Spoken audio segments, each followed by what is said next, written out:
My name is Doug Farrar. My wife Sharon Farrar is on here too. She's going to be showing you our tower gardens. But I also have a couple of guests on that are going to show off what they have going and show some really cool things about the tower gardens. So thanks for joining us. Let me put this into speaker view. Gosh, I'm just not good at Zoom. Someday, guys, someday. It eludes me somehow. All right, so let's talk about it. If you're brand new, what is the Tower Garden? I mean, the Tower Garden uses aeroponics. It's a hydroponic, aeroponic. It's really aeroponic, and I'll talk about that in a second. But it's a vertical growing system that allows us to grow more nutrient dense, better. Let's just say it grows better. The food that we grow in our tower gardens are tastier. They're more fragrant. They're more colorful. They grow quicker, and it really is amazing. And we just love it. So let's talk about aeroponics real quick. We're gonna go to Sharon in just a second, but before we do that, I want to make sure that we just define aeroponics real quick.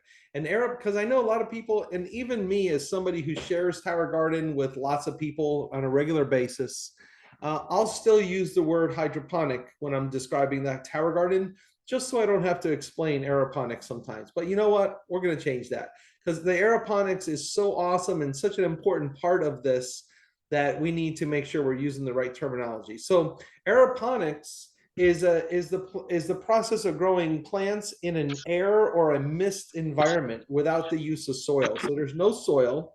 It's the most effective and efficient way to provide plants with all their nutrients, hydration, and oxygen. Okay, so technically hydroponics would be like the roots are hanging down and they're just submerged in water at all times. There's no dirt in hydroponics either, but the roots just are in the water and nutrient solution.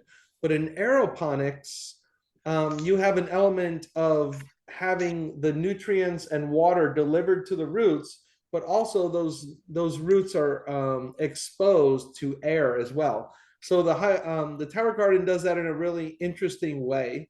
So we're gonna go right over to Sharon. And before we go there, I do want to say, please put any questions or any special topics you would like us to talk about into the chat, and we'll do our best to get to those questions, okay? Especially if you are a Tower Garden customer or you have something you want clarified or learn more about.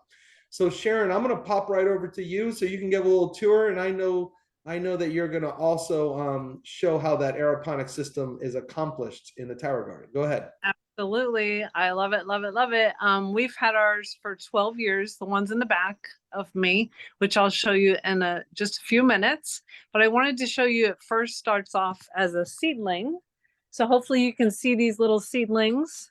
Let me know if you can't. These are lettuce, romaine lettuce. This is scallion. This is Chinese cabbage, mixed lettuce, tomatoes. So it starts off in what we call rock wool, and it's spun volcanic fiber. And so you just plant a seed, and seeds are so cheap, aren't they? So you just plant a seed in there and it starts growing, and then you stick it into the Tower Garden. Here's kale, arugula, which tastes so strong, and different lettuces, lavender. So there's lots of different things that you can grow in a Tower Garden.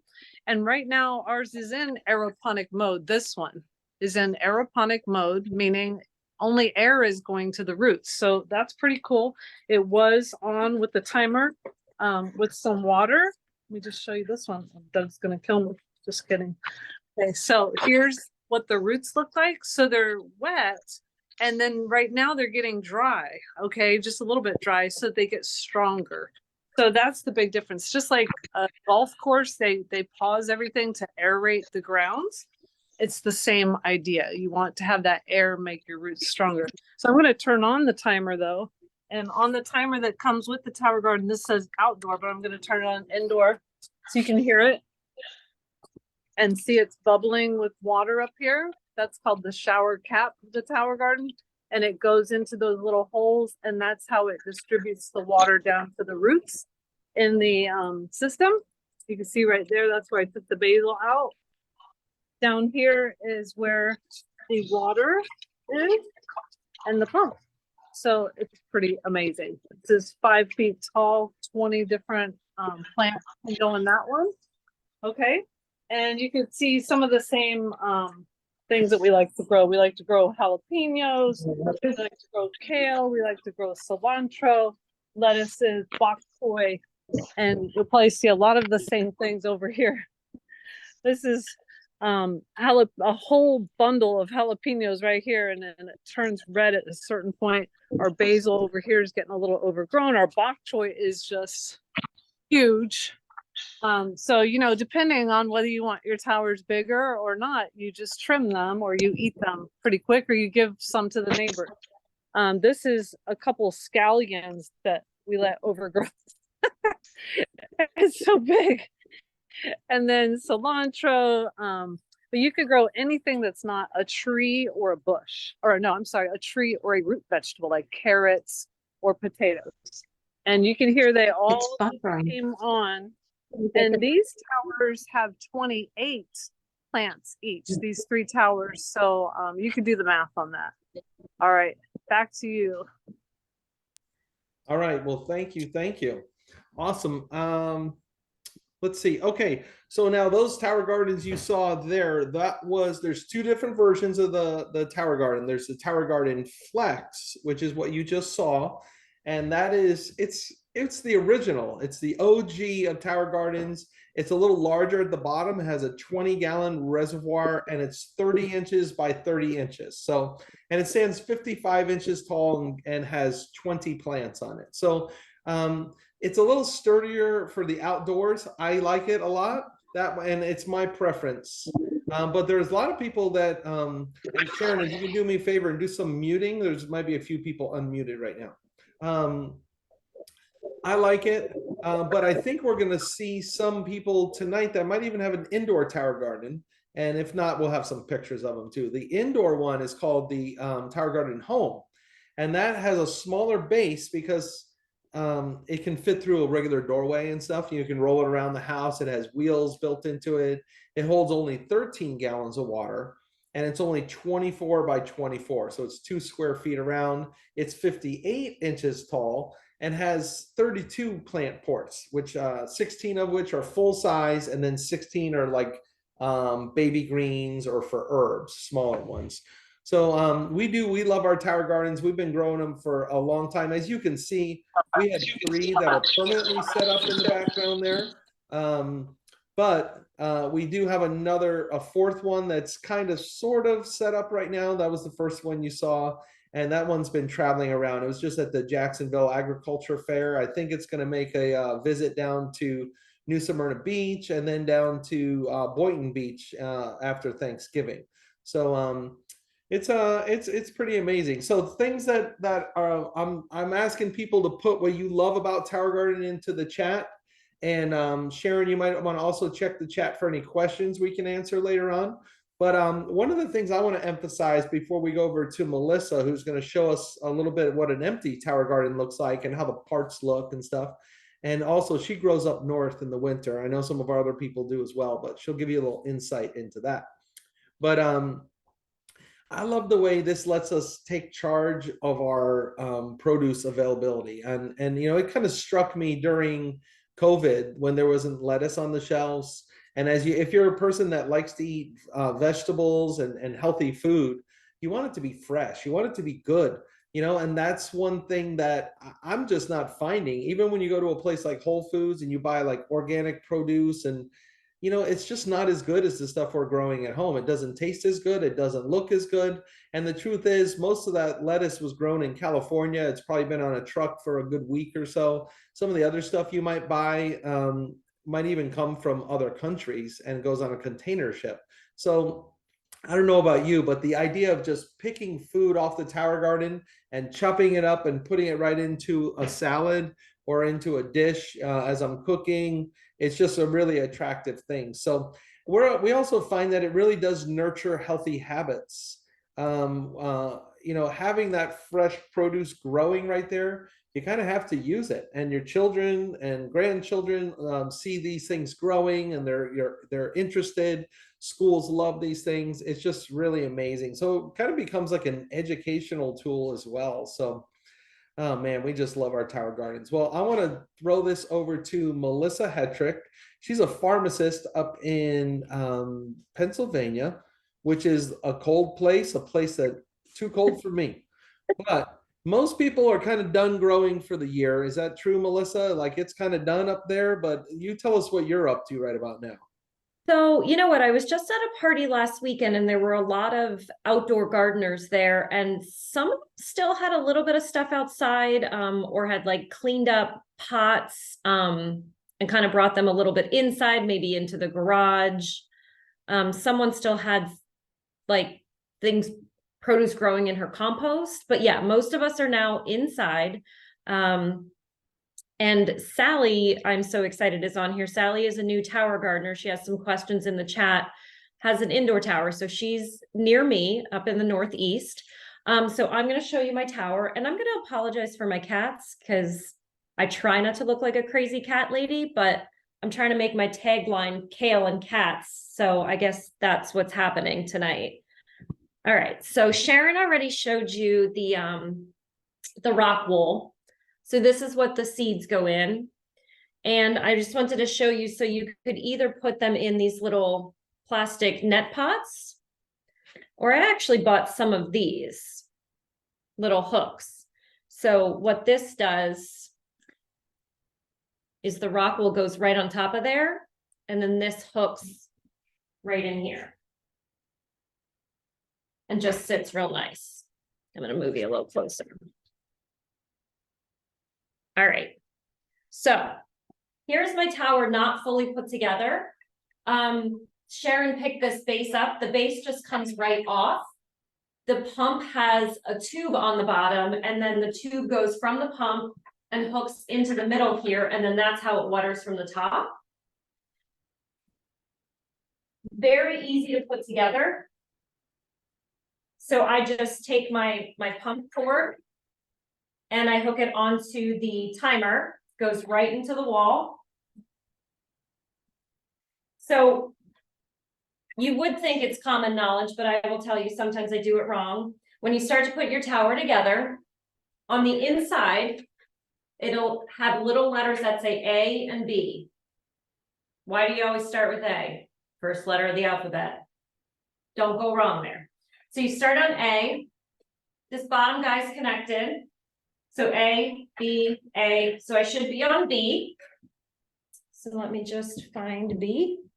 So sorry, my dining room has bad light. So found my two B's.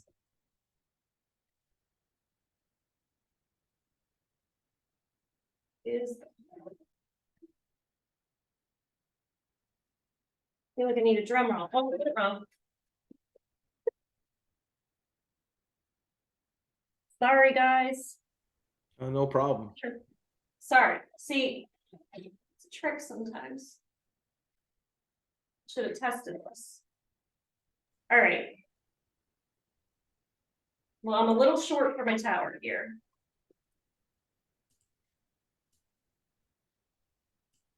It's not as hard as I just made that. And then you can see it fits in there perfectly. Then I have the lid. The lid only has two giant holes to not confuse Melissa. This guy's in there. And then we're going to get the, come on. Oh, I'm not doing a great job here. Well, that's good. Hey, Melissa, can we move on to a little bit to oh no, and then you just have wing nuts, right? Yep, you just screw those on, the shower cap goes on, and that's it. So it's really minimal. There's really minimal moving parts in this. I think that's the cool thing about it. Yeah. There's bars that go in the middle. You saw those before I put the top on, and I apologize. I'm sorry. My dining room is dark. I couldn't see the letters inside. It literally takes about 5 to 10 minutes to put together, and it comes with directions. It's super easy. I washed it in the dishwasher, so it's really bright and clean. And it doesn't take long, and you literally set it and forget it. So I'll get my lights out. I have seeds started, got some seeds. and then I'll put my lights on and get going. So let me ask kind of a dumb question from a southern gardener here. Yeah. So up in Pennsylvania, obviously, like you couldn't grow very much outside from this point of the year. What happens with food? Like what happened 200 years ago? Does anybody know? I mean, somebody knows, obviously, but do you No, know? I think you did can and you preserved everything. And Oh. then I know my great aunt actually still puts stuff in her cellar window well because Mm. it's cold. So my husband's family has like one of those cold cellars out on their farm, like you would just store everything in there. Really But yeah, interesting. Matt saying no fresh greens. So I was stuck on the tower when the first year I had it, my husband went to make dinner and was like, so can I just like grab lettuce off of here and make a salad? And I almost fell over. I was like, yes, please make everybody a salad. There you So go. I'll Yeah. put greens on. I like bok choy, chard I did for the first time, and I want to kind of up my herb content this time. All right. Well, that's great. Well, thank you very much, Melissa. We appreciate you. And Janie Mims had a question on indoor gardening. What are people using for a water filter when you fill up your tower garden? And, I don't know. Maybe we'll have one of our next people coming up. I think are going to show us an indoor tower. I think Janie might have some. So Janie, let's go over to you and give us a little tour of what you have going on over there. Hey there. And Yeah, maybe I'm in you the could. Chicago. Oh, can you Yeah. answer that question at some point? Like, how do you filter your water, or do you, or type of stuff? Some people do buy special water. I don't.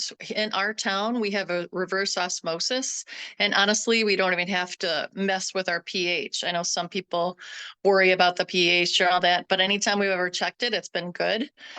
So we've been lucky with that. But when I either fill it with the hose, and then just let it run with no plants in it so that chlorine will leave like within 24 hours or so.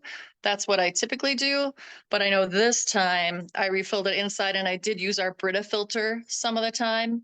And then I just use regular tap water for the rest of the time. But the chlorine does evaporate out. So I don't really worry about that. Again, with the pH, it's great in our town. We don't have to worry about adjusting that. But the nice thing is with Tower Garden, everything you need comes with it. There is a pH testing kit. Luckily, I've never had to use it. And then there's the minerals that go in it. Since you're not growing in soil where you typically would get your minerals from, Tim Blank, the creator of this and his genius, came up with a perfect mineral blend that's perfect for plants as well as humans. And so I'm telling you, it really does go 3 times faster, 90% less water. And like Doug had said, the smell and the taste, I grew up on a farm, and like Melissa was just talking about, as far as your growing season up here in the Chicago area, you have a garden in the summer and that's it. And that's what lasts you throughout the rest of the year. So the only time I had lettuce ever as a kid was in the summer when we could get it from our garden. So this is a blessing to be able to, my kids, like Melissa was just talking about her husband, my kids actually fill up their salad bowls right from our tower garden all year round. We don't have to worry about it. I have a bigger flex, like Melissa was just showing you, the bigger version, like Doug and Sharon were showing you. It has the 3-foot wide base. But in my house, I have like a narrow family room. So I really love the home. It's a 2-foot wide base, and I'm going to show you in a second here. So, and like Doug mentioned, it holds 13 gallons of water instead of 20, but it has almost twice as many plant ports. It has 32 plant ports in this skinny vertical garden, which I absolutely love. So I'm going to flip this around so you can see it. Normally, I grow from seed. Can you see that okay? I'll move it down here. Normally I grow from seed, but this year at our conference, I picked up a variety of seedlings from a grower. We always have growers at our conferences, and you can buy plants there. And so I just love the variety that I got. I love this bib, so beautiful. And again, the taste is amazing. This must be a salad mix of a few different varieties, because I do grow this one and it grows super fast. There's some dill. I don't know if you can see that. And here's another wide variety. This is a bunch of different things in here. for some kale.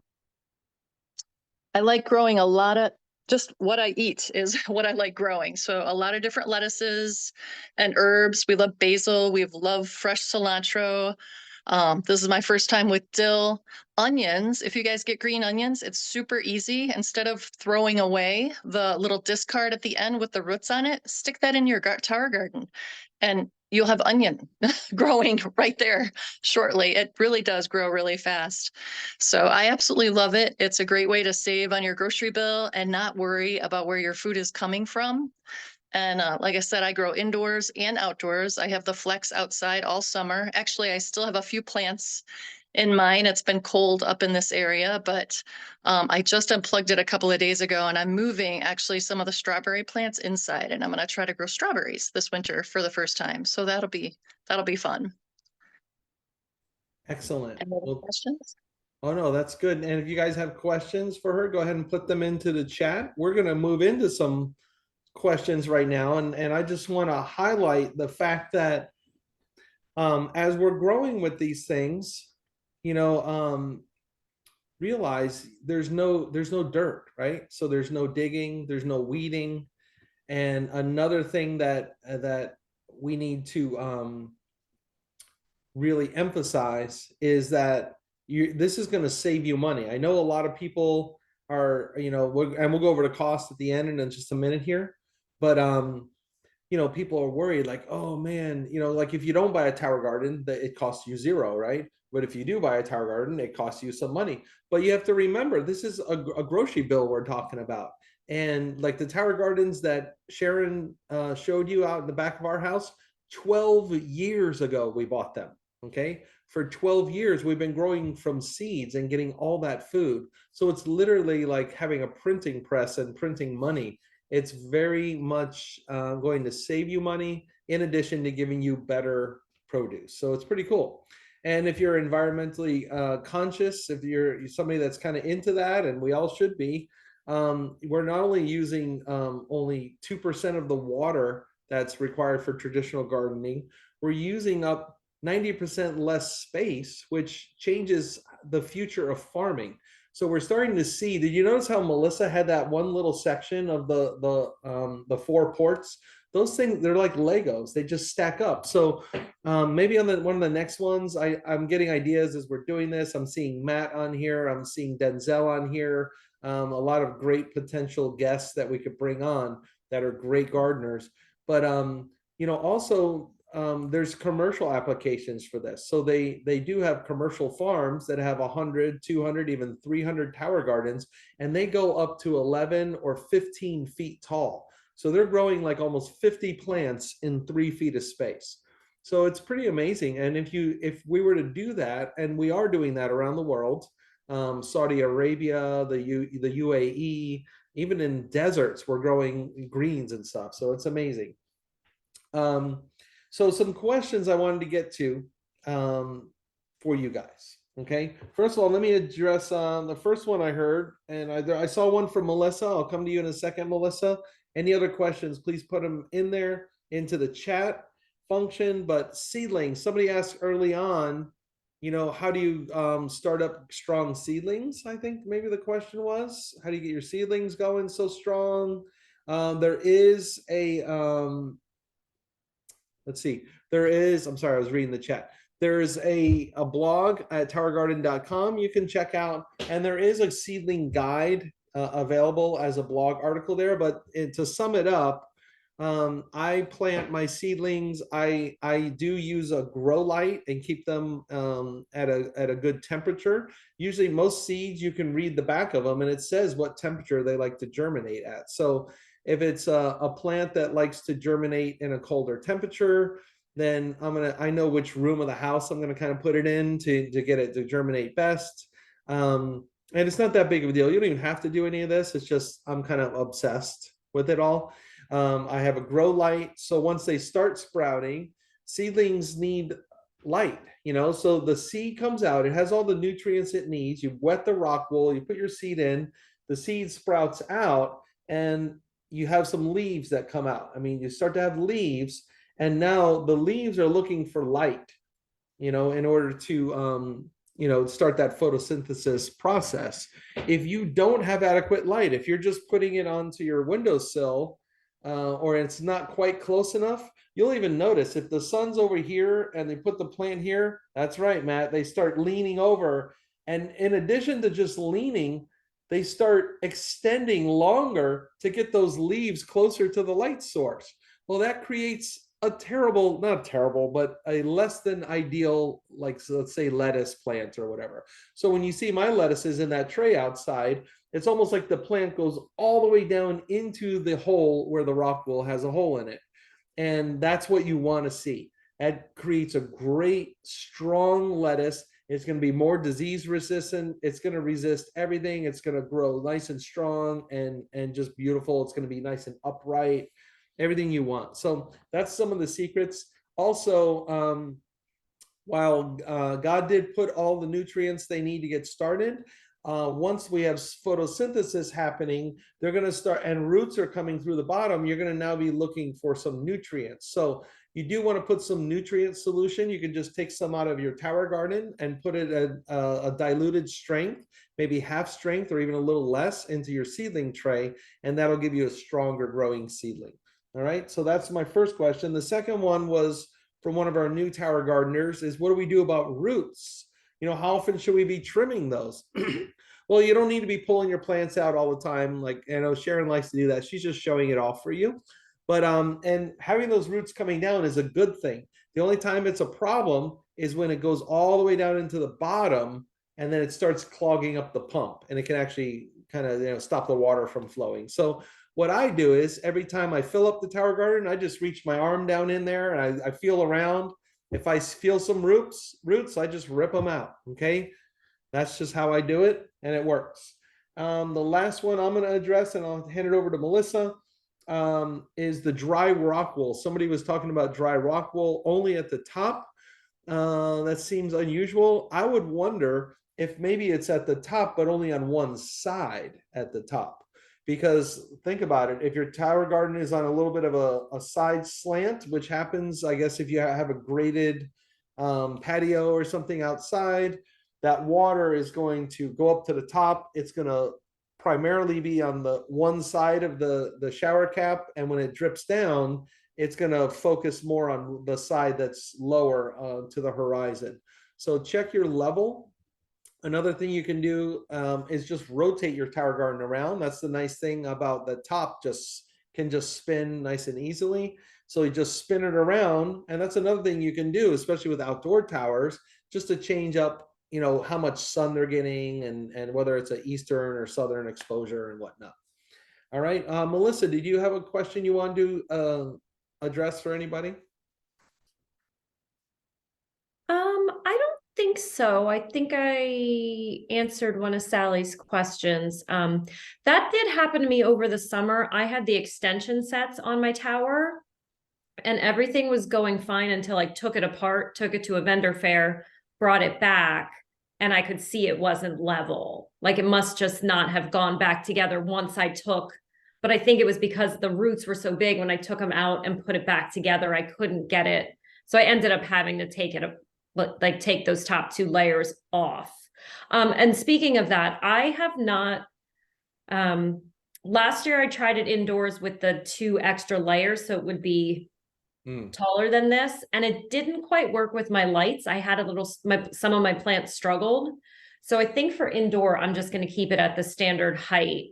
But I know you said there's some tower farms that have really large ones.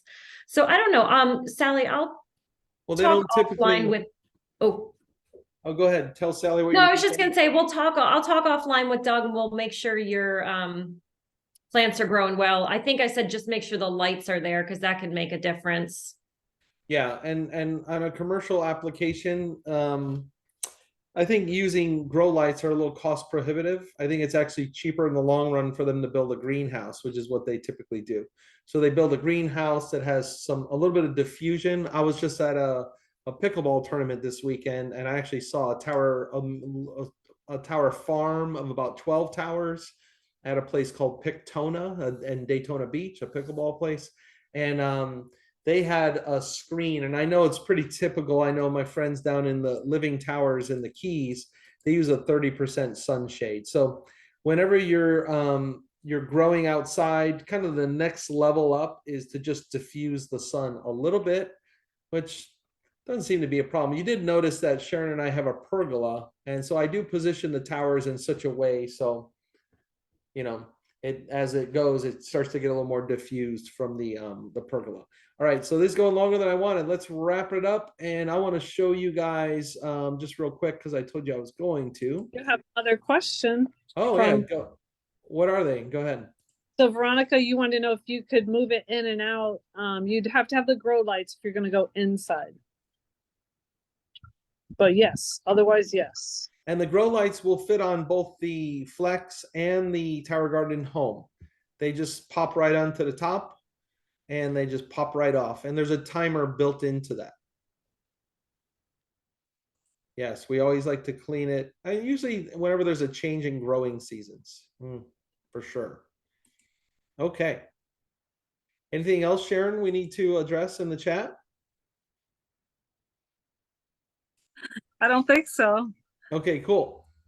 All right, well, this is, again, I don't think we didn't see too much of the Tower Garden Home. That is the one on the left you see here.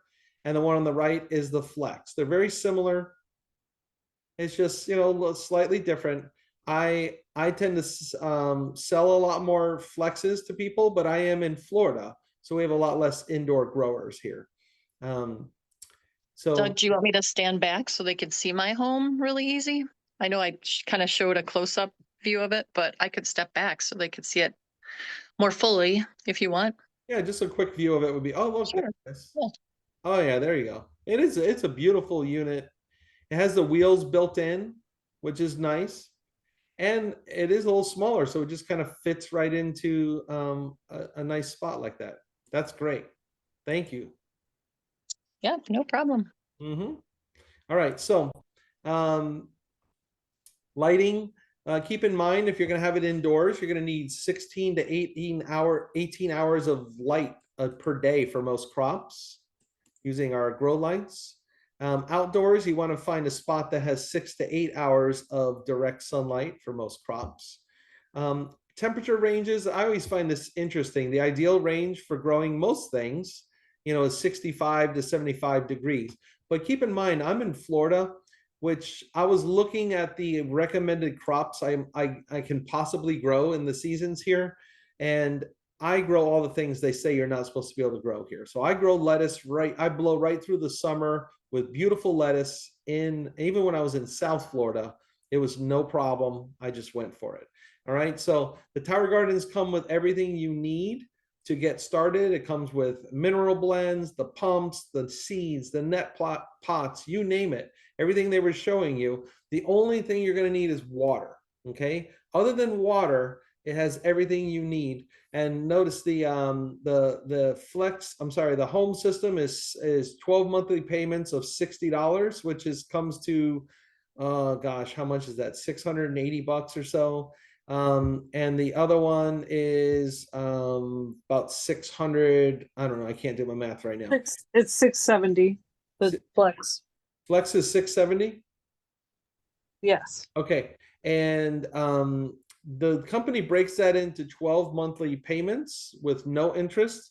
Somebody asked me the other day, we just had an event at our home and they were interested in buying a Tower Garden. They wondered if they get a deal if they pay in full. And there's no deal for paying in full. The deal is that the company doesn't charge you interest, but they give you the Tower Garden and you can make 12 monthly payments. So that's really convenient. And if you think about it, 50 to 60 bucks a month could be the amount of, I know it's the amount of greens I'm eating, especially when you get into like basil, you know, those little packages of basil you might buy to make pesto or whatever. Those are like $3, $4, $5. And a thing of lettuce, how often do you end up having the lettuce start to get a little weird? You're sniffing it in the bag sometimes. It's like, and you throw it out. None of that. You don't even have to harvest your whole head of lettuce. You just peel it off the back and you keep it growing. So it's really just, it's a no-brainer.